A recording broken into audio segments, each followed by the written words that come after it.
हरे कृष्णा, जय श्री हरि ओम नमः शिवाय। प्रिय भक्त जनों, आज सुनाते हैं रविवार को सूर्य भगवान की कथा। कहानी बड़ी ही दुर्लभ कथा सुनेगी, तो आइए बड़ी ही श्रद्धा और प्रसन्नचित मन से इस कथा को सुनते हैं। चलो कथा सुनाते हैं। ओम श्री सूर्य नमः। सुनिए रविवार व्रत की कथा। प्राचीन काल में एक राजा था और एक रानी थी। उनके पास सिपाही, घोड़े, दासियां, दास, धन दौलत सब कुछ था। सिर्फ उनकी संतान नहीं थी। इसी कारण वे दोनों राजा रानी बहुत दुखी रहते थे। संतान प्राप्ति के लिए उन्होंने हर तरह के दान, धर्म, धार्मिक अनुष्ठान, जप, मंत्र, पूजा पाठ आदि सब किया, लेकिन इससे उनका कोई फायदा नहीं हुआ। जब राजा और रानी वृद्ध होने लगे तो दोनों को बहुत ही चिंता हो गई। वे दोनों सोच में पड़ गए कि अब हमारे इतने बड़े राज्य का क्या होगा, कौन बनेगा इस राज्य का वारिस, कौन लेगा प्रजा की जिम्मेदारी। राजा और रानी दिन रात इसी चिंता में घुटने लगे। उन्हें खाने और पीने की भी सुध नहीं रहती थी। तो एक सुबह राजा के दरबार में एक साधु आता है तो दासी रानी को इत्तला करती है। तब वह दासी से कहती है, यह मेरा अंतिम दान धर्म है, इसके बाद मैं अपने हाथों से कोई दान धर्म नहीं करूंगी। रानी चावल भरा छाछ हाथ में लेकर बाहर आती है और साधु की झोली में भिक्षा डालने आगे बढ़ती है तो उसके चेहरे पर छाई उद्विग्नता साधु की दृष्टि में आती है। वह उससे पूछता है कि रानी साहिबा, आपको क्या हुआ है, आपको क्यों इतनी उदासी हो गई है। तब रानी साधु को सारी हकीकत बताती है और सिसकने लगती है। उस पर वह साधु कुछ पल गंभीर हो जाता है और कहता है कि चिंता मत करो रानी साहिबा, आपकी संतान की इच्छा पूरी हो जाएगी। आपकी कोख से एक पुत्र का जन्म होगा, मात्र वह 14 साल तक ही आप लोगों को मिलेगा। इसके आगे वह जीवित नहीं रह पाएगा। इससे बढ़कर आपको कुछ देना मेरे लिए संभव नहीं है। अपनी बात पूरी करते उसने अपनी झोली में हाथ डाला। झोली में हाथ डालकर थोड़ी सी भूत निकालकर उसने रानी को दी और कहा, आप और महाराज दोनों इसे बांटकर ग्रहण कर लेना, तुम्हें जल्द ही पुत्र की प्राप्ति होगी। और वह साधु अपनी राह को चला गया। उसके जाने के बाद रानी सोचने लगी कि 14 साल तो 14 साल ही सही, उतने समय के लिए हमें पुत्र तो मिलेगा, यही काफी है। उतने साल तक मैं उसे जी जान से बड़ा करूंगी, उसे ढेर सारा प्यार और दुलार करूंगी, अपनी संतान की मुराद पूरी करूंगी। उस रात अपना सारा राजगास खत्म करके राजा जब रानी के महल में गए तो रानी ने राजा को सारी बात बता दी और साधु की दी हुई भूत राजा को दिखाकर बोली कि साधु महाराज ने ये भूत हम दोनों को ग्रहण करने के लिए दी है।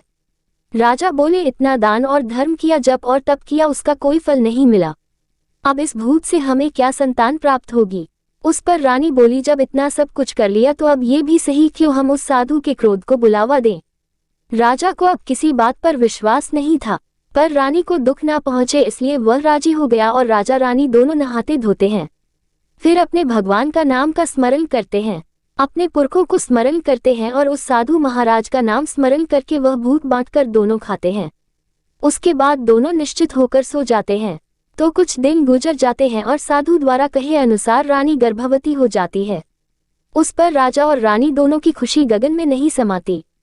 राजा रानी से बोलते हैं, महारानी सचमुच साधु महाराज की कृपा हो गई। तो 9 महीने बाद रानी ने एक सुंदर पुत्र को जन्म दिया। राजा ने बड़ी धूमधाम से पुत्र का नामकरण किया। सारे राज्य में 8 दिन तक अंशतर्पण रखा, उत्सव मनाया गया। आप पुत्र की कुंडली देखने के लिए राज्य के सबसे विद्वान पंडित जी को बुलाया गया। जो कुंडली देखकर पंडित जी बड़े चिंतित हो गए। कहने लगे, महाराज हमारा राजपुत्र सिर्फ 14 साल तक हमारे पास रहेगा। राजा को इस बात की भनक तो थी ही, रानी को भी साधु महाराज की बात याद थी। दोनों चुप रह जाते हैं। उसके बाद राजा और रानी बड़े प्यार से बेटे की परवरिश करते हैं, उसकी हर ख्वाहिश पूरी करते हैं और थोड़े समय के लिए ही सही भगवान ने संतान की अपनी मुराद पूरी कर ली। इससे वे समाधान मानते हैं। राजपुत्र दिन प्रतिदिन बड़ा होता है। जब वह 7 साल का हो जाता है तो राजा एक अच्छे गुरु की नियुक्ति करके उसे पढ़ाई लिखाई, घुड़सवारी आदि 12 विद्याओं का शिक्षण देते हैं। जब वह सब शास्त्र विद्या में पारंगत हो जाता है और 12 साल की उम्र का हो जाता है तब एक अच्छी सी राजकन्या खोजकर उसकी शादी करा देते हैं। तो 2 और साल बीत जाते हैं। बेटा 14 साल का हो जाता है। एक दिन राजपुत्र राजा से बोलता है, पिताजी मैं अपना सारा राज्य घूमकर देखना चाहता हूँ। आज तक मैंने सिर्फ इस रजवाड़े के अतिरिक्त कुछ देखा नहीं है। बेटे की बात सुनकर राजा चिंतित हो जाते हैं क्योंकि पुत्र को 14वां साल शुरू हुआ ही था। अब कोई अनहोनी होने का वक्त नजदीक आ पहुंचा था, लेकिन राजा ये सब बातें पुत्र को बता नहीं सकता था। राजा अपने चेहरे पर खुशी लाकर बेटे से कहता है कि हाँ हाँ जरूर जाओ बेटा, तुम्हें अपना सारा राज्य घूमकर देखना चाहिए। कहाँ क्या है ये सब जानना चाहिए। कल मेरे बाद तुम ही को तो राजा बनना है। मात्र एक बात का ध्यान रखें, तुम जहाँ जा रहे हो, क्या कर रहे हो, ये बात अपनी पत्नी को नहीं बताना। पुत्र कहता है, ठीक है पिताजी, आपने जो कहा है मैं वैसा ही करूँगा। राजपुत्र दिन भर अपनी पत्नी के साथ रहता है, खुशियां मनाता है और रात को 12 बजे वो उठकर बाहर चला जाता है। फिर सुबह होने से पहले वापस अपने महल में आकर सो जाता है। ऐसा बहुत दिनों तक चलता रहा और पुत्र का 14वां साल खत्म होने में कुछ ही दिन बाकी रहे थे। इतने में उसकी पत्नी यानी छोटी रानी रात में जाग जाती है। वह देखती है कि बिस्तर पर राजपुत्र नहीं है। वह महल में सब जगह देखती है तो राजपुत्र कहीं भी नजर नहीं आते तो वह क्या करती, किससे कहती? वह चुपचाप रहती है। फिर वह सुबह होने पर देखती है कि उसका पति अपनी जगह सोया हुआ है। वह पति से कुछ नहीं पूछती है, लेकिन दूसरी रात भी जब वैसा ही होता है, तीसरी और चौथी रात और कुछ दिनों तक ऐसा ही चलता रहता है। तब रानी बहुत ही चिंतित हो जाती है। उसके मन में ढेर सारे सवाल उठते हैं लेकिन उसे पूछने में डर लगता है। शायद पति गुस्सा कर बैठे। सास ससुर से पूछने के बारे में सोचा तो उसकी कुल मर्यादा बीच में आ जाती थी। तो इस तरह वह मन ही मन घुटती रहती थी। इस हालत में उसे खाने पीने में दिलचस्पी नहीं होती थी। वह दुबली पतली हो जाती है। तो उस राज्य में फूल बेचने वाली एक बूढ़ी मालिन थी। वह हमेशा छोटी रानी को फूल देने उसके महल में आती थी। उस बुढ़िया का ध्यान छोटी रानी पर पड़ जाता है। वह उससे पूछती है, बेटी तुम्हें किस बात का दुख है? तुम इस तरह सूखकर कांटा क्यों बनी हो? उस पर रानी कहती है, क्या बताऊं तुम्हें अम्मा, तुम्हारा राजपुत्र हर रात्रि को बाहर चला जाता है और सुबह वापस लौट कर आ जाता है। वह कहाँ जाता है, क्या करता है, ये सोच कर मैं अन्न जल ग्रहण नहीं कर पाती हूँ और सूख सूख कर इस तरह कांटा बन रही हूँ। बुढ़िया सब बात सुनकर उसे एक उपाय बताती है कि बेटा ऐसा करना, आज रात को तुम सोना मत। उसके पीछे जाकर देखना कि वह कहाँ जाता है, क्या करता है और उसकी अच्छी तरह से पहरेदारी करना। तो छोटी रानी बोली कि अगर मुझे नींद आ गई तो बुढ़िया बोली कि तुम्हें नींद न आए इसलिए एक काम करना, अपने बाएं हाथ की उंगली में एक जख्म कर देना, उस पर थोड़ी सी मिर्ची छिड़कना, उससे तुम्हें बड़ी जलन होगी और उस पीड़ा से तुम्हें रात भर नींद नहीं आएगी। रानी बुढ़िया के कहे अनुसार वही करती है। उंगली की जलन से उसे बड़ी देर तक नींद नहीं आती, लेकिन बाद में वह सो जाती है। दूसरे दिन सुबह बुढ़िया फूल लेकर उसके महल में पहुंचती है और पूछती है, क्या हुआ बेटी, क्या तुम देख पाए कि पति कहाँ जाता है? रानी कहती है, नहीं अम्मा, पहले कुछ समय जलन के कारण मुझे नींद नहीं आई, पर कुछ देर के पश्चात मैं सो गई। बुढ़िया कहती है, कोई बात नहीं, आज तुम उंगली पर पहले से थोड़ा बड़ा जख्म करना और ज्यादा मिर्च लगाना। तो रानी ने वैसा ही किया, परंतु वह सिर्फ पति को बाहर निकलते हुए देख पाती है, उसके पीछे नहीं जा सकती क्योंकि उसे फिर से नींद आ जाती है। दूसरे दिन सुबह बुढ़िया आती है तो उसके पूछने से पहले ही रानी रोककर कहती है, अम्मा मैं आज भी उसकी पहरेदारी ठीक तरह से नहीं कर पाई। बुढ़िया कहती है, रोना नहीं बेटी, सब कुछ ठीक हो जाएगा। तुम आज रात जख्म और बड़ा करना और उस पर ज्यादा मिर्ची लगाना और एक काम करना कि जब वह जाने के लिए निकलता है तब उसका रास्ता रोकना। बुढ़िया ने जैसा बताया रानी ने वैसा ही किया। आज रात उसे नींद नहीं आती है। पति जब रात को महल से निकलने के लिए चलने लगता है तो वह बुढ़िया ने जैसा बताया वैसे ही करती है। दौड़कर जाकर पति का रास्ता रोकती है और कहती है, कहाँ जा रहे हो, किससे मिलने जा रहे हो, मुझे बताओ। राजपुत्र उसे समझाने की बहुत कोशिश करता है। देखो, अगर मैंने तुम्हें ये बता दिया तो मैं तुम्हें दोबारा नहीं मिल पाऊंगा। रानी कहती है, कोई बात नहीं, ना मिल पाओ, लेकिन आप रात के समय कहाँ जाते हो यह मुझे बता दो। राजपुत्र निरुपाय हो जाता है। पत्नी की जिद के आगे उसकी एक नहीं चल पाती। ठीक उसी समय उसका 14वां साल खत्म हो रहा होता है। 15वां साल लगने वाला होता है। जो होता है वह हो जाने दो, ये सोचता है और कुछ चावल मंत्रों से सिद्ध करके पत्नी को देकर कहता है कि इन चावल के दानों को हाथ की मुट्ठी में पकड़ना। पहले दाएं हाथ में पकड़े चावल मेरे ऊपर फेंकना, मैं कौन हूँ तुम्हें पता चल जाएगा। बाद में बाएं हाथ में पकड़े चावल मेरे ऊपर फेंकना, मैं जैसा था तुम्हें मिल जाऊंगा। लेकिन यदि तुम बाएं हाथ के चावल मेरे ऊपर फेंकना भूल गई तो मैं तुम्हें कभी नहीं मिल पाऊंगा। रानी ने कहा, नहीं भूलूंगी। रानी बड़े आत्मविश्वास के साथ यह कहकर दाएं हाथ में पकड़े चावल पति के ऊपर फेंक देती है तो राजपुत्र एकदम एक विशाल घोड़ा बन जाता है। एकदम उम्दा सफेद गर्दन पर लंबी अयार देखते देखते वह तेजी से दौड़ने लगता है। रानी उस घोड़े को एकदम भौचक्की होकर देखने लगती है और पति ने बाएं हाथ के चावल फेंकने की जो बात कही थी वह भूल जाती है। उसकी आंखों के सामने घोड़ा महल से बाहर निकल कर चला जाता है। घोड़ा जो महल से बाहर जाता है तो वापस नहीं आता। अब रानी को बड़ा पश्चाताप हुआ। वह स्वयं को कोसने लगती है, लेकिन अब उसका कोई फायदा नहीं होने वाला था। राजपुत्र अब वापस नहीं आने वाला था। सुबह होते ही महाराजा को सब बात पता चली। उन्हें बहुत दुख होता है। वे बिस्तर पकड़ते हैं और राह देखते हैं कि एक दिन उनका बेटा वापस आ जाए। इस तरह 1 महीना गुजरता है, 3 महीने गुजरते हैं, आखिर 6 महीने पूरे हो जाते हैं। राजपुत्र का कोई अता पता नहीं चलता। प्रधान राजपुत्र को ढूंढने के लिए राज्य के गांव-गांव सिपाही भेजता है, लेकिन उन्हें कोई सफलता नहीं मिलती। इधर रानी अपनी हट के कारण पति गायब हो गया है, ये सोचकर स्वयं को मन ही मन कोसती है और प्रण लेती है कि कुछ भी करके पति को ढूंढकर लाएगी और उसे वापस घर लेकर आएगी। एक दिन सुबह उठकर सासुर के महल में जाती है और कहती है कि मैं अपने पति की खोज में जा रही हूँ। महाराजा को और क्या चाहिए था, कुछ भी करके उनका बेटा उन्हें वापस मिलने चाहिए था। वे बहू को जाने की अनुमति देकर कहने लगे, बेटी तुम्हें जो चाहे वह करो, जहाँ जाना है वहाँ जाओ, लेकिन हमारे बेटे को वापस लेकर आओ। अब रानी अपना शाही भेष बदलकर एक सेठानी बन जाती है।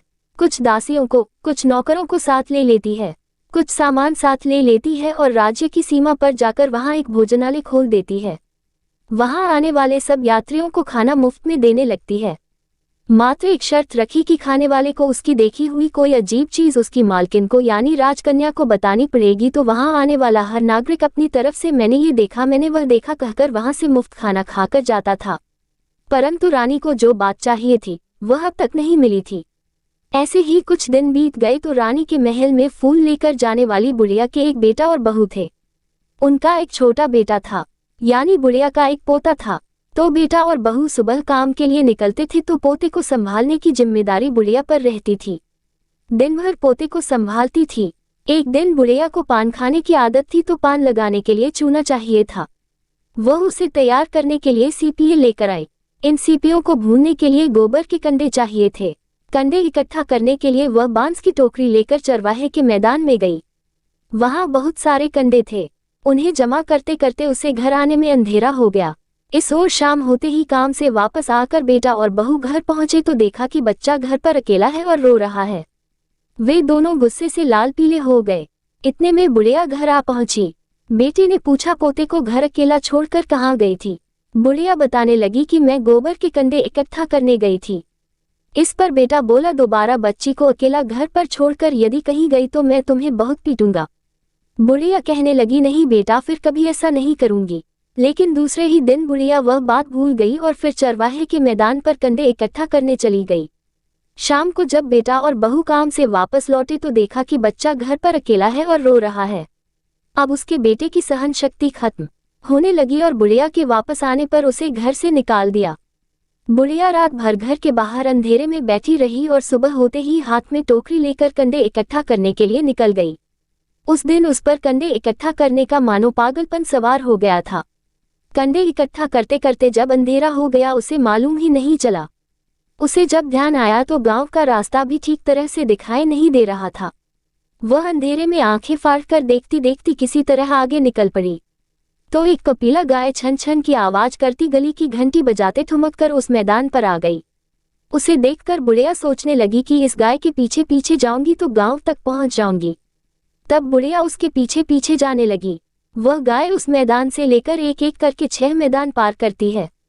आखिर में वह 7वें मैदान तक पहुंचती है तो क्या होता है कि उस मैदान पर एक बड़ा सा पत्थर है।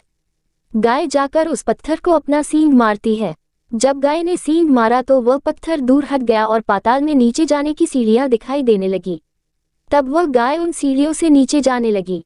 बुढ़िया वह सब देख रही थी और झट से जाके गाय की पूंछ को पकड़ लिया। वह गाय के साथ नीचे पाताल में पहुंच गई और तुरंत ही गाय की पूंछ छोड़ दी और इधर उधर देखने लगी। उसने देखा कि वहां दीप और दिए जलते हैं और तेज रोशनी गाय के ऊपर पड़ती है और वहां अद्भुत घटनाएं घटने लगती है।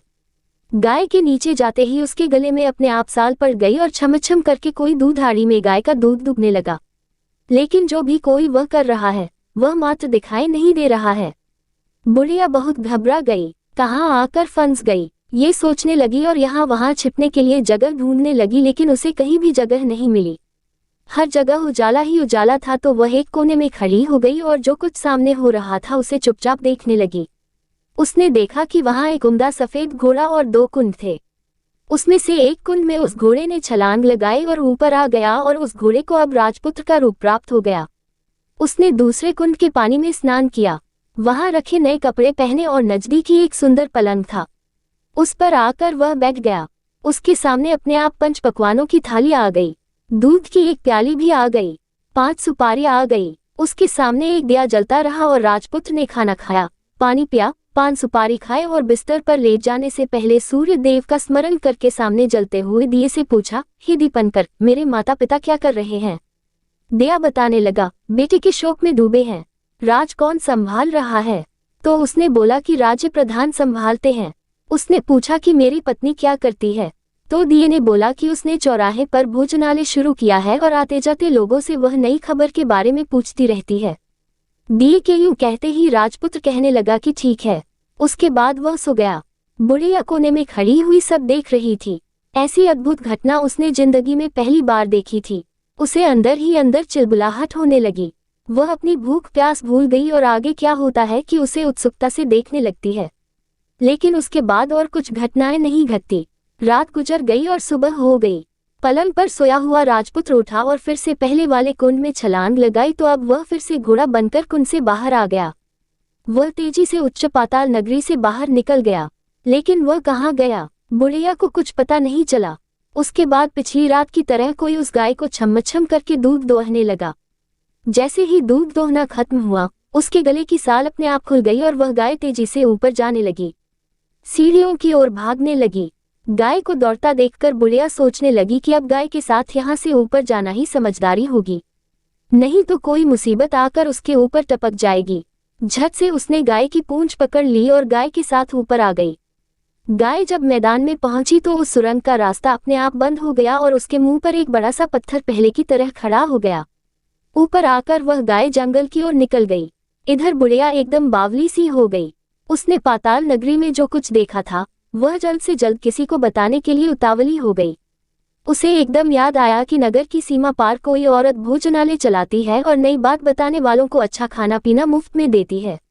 वह सोचने लगी कि क्यों ना मैं ये बात उस औरत को जाकर बताऊं। यदि उसे यह बात पसंद आ गई तो बाकी जीवन खाने पीने की झंझट से मुक्ति मिल जाएगी। बुढ़िया ने मन में तय किया और तुरंत उस भोजनालय के द्वार पर टंगी नगाड़े के सामने खड़ी हो गई और जोर जोर से नगाड़ा बजाना शुरू कर दिया। नगाड़े का इस तरह शोर सुनकर मालकिन यानी छोटी रानी मन में प्रसन्न हो जाती है कि शायद कोई बड़ी बात लेकर यहाँ आया है।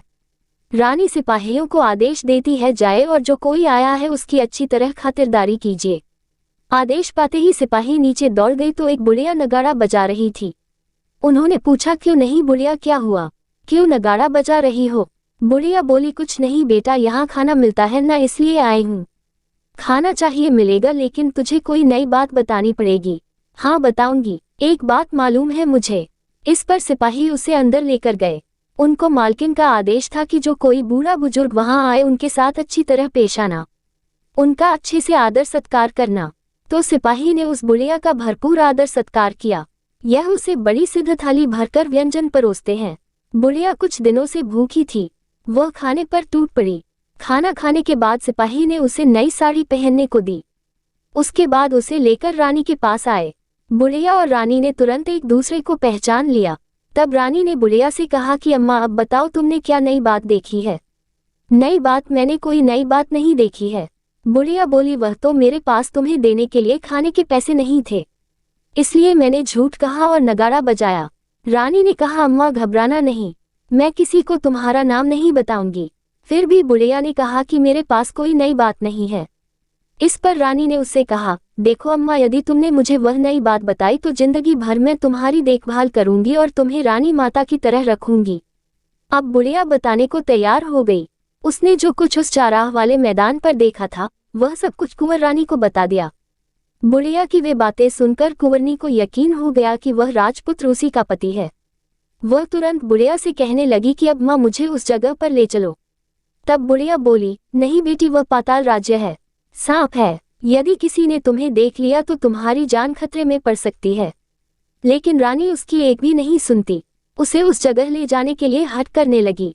आखिर में बुढ़िया ने उसका कहना मान लिया और कहने लगी, ठीक है मैं तुम्हें वहां ले जा सकती हूँ, पर आज नहीं, कल वहां जाना है तो शाम को ही जाना होगा। तो दूसरे दिन दोपहर को रानी बुढ़िया के साथ उस मैदान पर गई और एक जगह छुपकर गाय के आने की राह देखने लगी। दिन ढलते ही अंधेरा गिरने लगा और गाय हमेशा की तरह वहां आ गई। मैदान के उस कोने में जाकर उसने पत्थर पर सींग मारा तो छत से पत्थर हटकर वहां सुरंग में जाने का रास्ता खुल गया। गाय उस रास्ते से नीचे उतरने लगी तो बुढ़िया रानी से कहने लगी, जल्दी आगे बढ़ो, हम गाय की पूंछ पकड़कर नीचे उतरेंगे। तो दोनों गाय की पूंछ पकड़कर नीचे उतर गई। बुढ़िया पहले जिस कोने में छिपी थी उस कोने में छिप गई। अब नीचे सब कुछ पहले जैसा घटित हो रहा था। गाय के गले में अपने आप साल पड़ गई। कोई अदृश्य रूप से उसका दूध धोने लगा। एक सफेद उम्दे घोड़े ने आकर एक कुंड में छलांग लगाई तो राजपुत्र के रूप में ऊपर आया। वह राजपुत्र दूसरे कुंड में नहाने लगा। बाद में उसके सामने खाने की थाली आ गई, दूध की प्याली आ गई, पान का बीड़ा आ गया। राजपुत्र सब ग्रहण करके सोने के लिए पलंग पर गया तो सोने से पहले सूर्यदेव का स्मरण करके वह दिए से पूछने लगा, दीपांकर मेरे माता पिता क्या कर रहे हैं? तो दिया कुछ जवाब नहीं देता बल्कि वह बुझने लगता है। तब राजपुत्र को कुछ घटित हुआ है इसका संदेह हो गया। वह उदास हो गया और जो कुछ हुआ है वह हो जाने दो ऐसा सोचकर फिर से बिस्तर पर लेट गया। अब रानी का संयम छूट गया। वह दौड़कर कर पति के पास गई और उसके पैर पकड़ने के लिए आगे बढ़ने लगी। राजपुत्र तुरंत ही पत्नी को पहचान गया। वह छत से पीछे हट गया और चिल्लाने लगा, नहीं नहीं, मुझे मत छूना, सर्वनाश हो जाएगा। रानी दोनों हाथ जोड़कर पति से अपनी भूल स्वीकार करने लगी। स्वामी मुझसे भूल हो गई, मुझे आपसे नहीं पूछना चाहिए था कि आप रात को कहाँ जाते हो। मैं अपनी भूल स्वीकार करती हूँ, मुझे मेरी भूल की सजा मिल गई है। अब आप घर चलो, आपके वियोग में आपके माता पिता ने बिस्तर पकड़ लिया है, आपकी प्रजा भी बहुत दुखी है।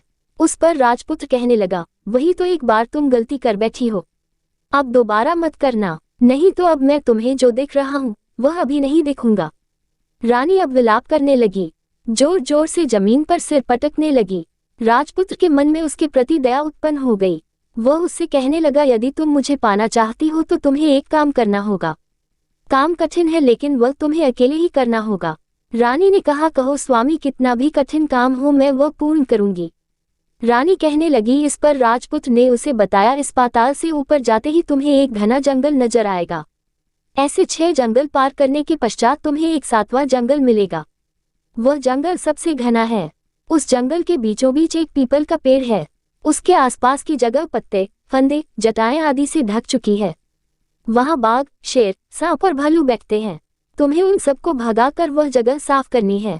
उसको गोबर से लिपाई करके पवित्र बनाना है, रंगोली से सजाना है। उसके बाद वहां धूप, कपूर, अगरबत्ती जलानी है। फूल और कुमकुम से पेड़ की पूजा करनी है। दूध और दही से बने चावल का भोग चढ़ाना है। ये सब तुम्हें दोपहर को 12 बजे से पहले करना है। 12 बजे बजने के समय तुम्हें उस जगह पर बैठकर सूर्य भगवान का ध्यान करना है। ठीक 12 बजे सूर्य भगवान का रथ वहां उतरेगा। वे सब देखकर खुश हो जाएंगे और कहेंगे कि जिस किसी ने भी यह सब किया है उसे मैं मनचाहा फल दूंगा।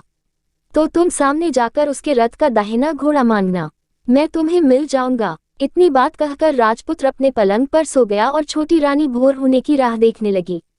भोर होते ही वह बुढ़िया के साथ गाय की पूंछ पकड़कर ऊपर आ गई। ऊपर आने के बाद वह बुढ़िया से कहने लगी, अम्मा, अब मैं अकेले ही आगे जाऊंगी, तुम भोजनालय वापस चली जाओ। वह जंगल में जाकर राजपुत्र की बताई जगह ढूंढने लगी और स्वयं आरी से वह जगह साफ कर दी। बाद में राजपुत्र ने जैसे बताया वैसे ही लिपाई पोताई करके वापस आ गई। दूसरे दिन सुबह होने से पहले उठी और जंगल में उस जगह पहुंची। वहां जाकर इत्र और गुलाब का पानी छिड़क कर उस जगह सुगंधित धूप अगरबत्ती जलाकर उसे पवित्र किया और पूजा की सब सामग्री वहां तैयार कर सूर्य भगवान का ध्यान करके बैठ गई। जैसे कि पति ने बताया था कि दोपहर को ठीक 12 बजे सूर्य भगवान का रथ उस पीपल के पेड़ पर आकर रुका है। सूर्य भगवान ने जब रथ से नीचे देखा तो सुगंधित वातावरण देखकर वे बहुत प्रसन्न हो गए। फिर वे बोले, जिस किसी ने ये काम किया है वह यहाँ आकर आज मुझसे कुछ भी मांगे मैं उसे दे दूंगा। रानी ने जब ये शब्द सुने तो बिना समय गवाए दौड़कर उनके सामने आ गई और उनको साष्टांग नमस्कार करके बोली, भगवान वह मैं ही हूँ, मैंने ही यह जगह साफ की है। अच्छा तो तुम्हें जो चाहिए वह मांगो। भगवान मुझे आपके रथ का दाहिना घोड़ा चाहिए। सूर्य भगवान बोले, नहीं नहीं, मैं तुम्हें और कुछ भी दे सकता हूँ लेकिन ये घोड़ा नहीं दे सकता। मेरे रथ के 12 घोड़े हैं, तुम चाहो तो कोई और घोड़ा मांग लो लेकिन ये दाहिना घोड़ा नहीं। वह मैं तुम्हें नहीं दे सकता। छोटी रानी ने एक नहीं सुनी। वह सूर्यदेव से एक ही बात कह रही थी, वही दाहिना घोड़ा दे दीजिए, नहीं तो मैं आपके पैरों में गिरकर अपनी जान दे दूंगी। अब सूर्यदेव धर्म संकट में पड़ गए। उन्होंने वचन दे दिया था, अब अपने वचन से पलट भी तो नहीं सकते थे। ठीक है, दे दिया तुम्हें घोड़ा।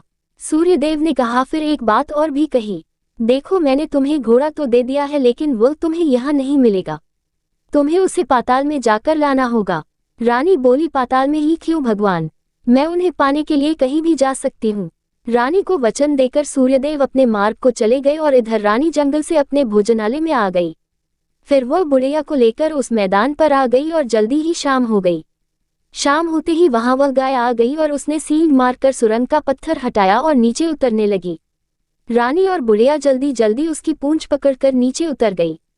नीचे पाताल में सब घटनाएं पहले की तरह ही घटने लगी। घोड़े का एक कुंड में नहाकर राजपुत्र बन जाना, नहा धोकर पलंग पर जाकर बैठना तो उसे खाने की थाली, दूध की प्याली आना, पान का बीड़ा आना। लेकिन आज एक नई बात घटी। आज दो दो थाली, दो दो दूध की प्याली और दो दो पान के बीड़े उसके सामने आए। वह कुछ नहीं बोला, अपने हिस्से की थाली खाकर, दूध पीकर और पान का बीड़ा चबाकर वह सोने चला गया और हमेशा की तरह दिए से पूछने लगा, दिए दिए दीपनकर, मेरे माता पिता क्या करते हैं? दिए ने बताया, वे दोनों तुम्हारे शोक में मरने की स्थिति में पहुंच गए हैं। ऐसा झट से उसकी आंखों में आंसू टपकने लगे। फिर वो पूछने लगा, दिए दिए दीपनकर, मेरा राज्य कौन चला रहा है? तुम्हारा राज्य प्रधान चला रहा है और वह सब कुछ हड़प चुका है। वह प्रजा पर बहुत अत्याचार कर रहा है। ये सुनकर राजपुत्र को बहुत गुस्सा आया। वह गुस्से से अपनी मुट्ठी भेजने लगा। अब वह पूछने लगा, दिए दिए दीपनकर, मेरी पत्नी क्या कर रही है? अब दिया कुछ नहीं बोला और चुप रहा। अब रानी का संयम जवाब दे गया। वह दौड़कर पति के गले लग गई। अब मैं तुम्हें मिल गया। राजपुत्र कहने लगा, सच कहते हो, अब आप फिर से घोड़ा तो नहीं बनोगे ना? नहीं, दोबारा घोड़ा नहीं बनूंगा। तुमने जो इतने सारे कष्ट उठाए हैं मुझे पाने के लिए, इसलिए सूर्यदेव ने मुझे सदा के लिए घोड़े के जन्म से मुक्त कर दिया है। राजपुत्र ने बड़े प्यार से कहा और उसे गले लगाया। उसके आंसू पोंछे और कुछ देर के पश्चात सुबह हो गई तो गाय की श्रृंखला टूटकर वह ऊपर भूलोक जाने लगी। रानी, राजपुत्र और बुढ़िया उसकी पूंछ पकड़कर ऊपर आ गए। ऊपर आने पर वे सीधे भोजनालय में पहुंचे। वहां का सब सामान लोगों में बांट दिया और उसको ताला लगाकर अपने राज्य में लौट आए। राजपुत्र वापस आता है और उसके तेवर देखकर प्रधान घबरा जाता है। राजपुत्र ने उसे बंदी बनाकर कैदखाने में डाल दिया और राज्य की बागडोर अपने हाथ में ले ली। उसके बाद वह अपने माता पिता को मिलने उनके महल में गया। तब राजपुत्र क्या देखता है कि उसके माता पिता उसके शोक में अस्थि पंजर बने हुए हैं। पुत्र को वापस आया देखकर मरणासन राजा रानी की आंखों से टप टप आंसू बहने लगे। इन दोनों ने पुत्र को गले लगा लिया, उसे प्यार से सहलाया और इतना होने के बाद उनकी सेहत में एकदम सुधार आने लगा। वे अब बिस्तर से उठकर बैठ गए हैं, पुत्र को आशीर्वाद देने लगे हैं। राजपुत्र के आने की खबर तुरंत ही राज्य में फैल गई। प्रजा खुशी से फूली नहीं समाई। प्रजाजन राजमहल के सामने इकट्ठा हो गए।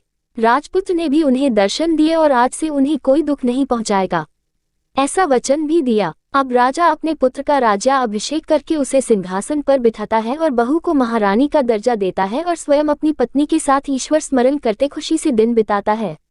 महाराजा बना राजपुत्र अच्छी तरह से राज्य चलाने लगा और अपनी पत्नी के साथ सुख शांति से जीवन बिताने लगा। उस बुढ़िया को रानी ने अपने ही पास रख लिया और उसकी अच्छी तरह से देखभाल करने लगी। बुढ़िया और उसके बुढ़ापे के दिन खुशी से गुजरने लगे। प्रेम से बोलिए सूर्यनारायण भगवान की जय। आपको आज की कथा पसंद आए तो वीडियो को लाइक करना मत भूलिएगा, शेयर कीजिएगा, कमेंट में भगवान श्री सूर्यनारायण की जय लिखिएगा और हमारे हिंदी स्टोरी चैनल को भी सब्सक्राइब। धन्यवाद।